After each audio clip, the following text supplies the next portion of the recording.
ये आपके सामने बता दिए इंडिविजुअल जो डिफरेंस होते हैं उस पर कौन से कारक प्रभाव डालते हैं।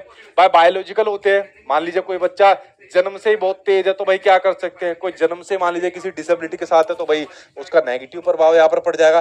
सेकंड साइकोलॉजिकल होते हैं, मनोवैज्ञानिक प्रभाव होते हैं। लाइक मान लीजिए किसी का मोटिवेशन कम है तो भाई मोटिवेशन वो साइकोलॉजिकल तौर पर शुरू से ही मोटिवेशन कम है तो उसकी लर्निंग इफेक्ट होगी, लर्निंग सही से नहीं कर पाएगा, चीजें सही से याद नहीं कर पाएगा। ठीक है, अच्छा एक आपके सामने होते हैं मनोसामाजिक, साइको सोशल होते हैं। बहुत से बच्चे कंफ्यूज हो जाते हैं, इसके अंदर मनोवैज्ञानिक साइको सोशल यहाँ पर होते हैं। देखिए मनोसामाजिक के अंदर आपके जो हमारे इमोशंस होते हैं, संवेग होते हैं, वो इमोशंस यहाँ पर आ जाते हैं। उसके अलावा जो हमारे समाज के साथ संबंध होते हैं, यानी कि जो हमारे सामाजिक संबंध होते हैं, दोस्त यार, घर परिवार, टीचर, स्कूल, सबसे जो संबंध होते हैं वो भी आ जाते हैं। हमारे जो व्यक्तित्व, हमारी जो पर्सनैलिटी होती है वो यहाँ पर आ जाती है। तो ध्यान रखना, मनोसामाजिक सिद्धांत आपका दिया गया था, एरिक एरिक्सन ने यहाँ पर दिया गया था, जिन्होंने कहा था कि बच्चे का जो व्यक्तित्व होता है, व्यक्ति का जो व्यक्तित्व होता है वो निम्नलिखित अवस्थाओं से होकर यहाँ पर गुजरता है। तो ये मनोसामाजिक विकास होता है जिसमें मन यानी कि आपके इमोशंस, आपके सामाजिक के अंदर समाज के दोनों का यहाँ पर ख्याल रखा जाता है। तो अगर मैं बात करूं मनोवैज्ञानिक की बात करूं तो मनोवैज्ञानिक भी आपका मनोसामाजिक के अंदर आ जाएगा। ठीक है,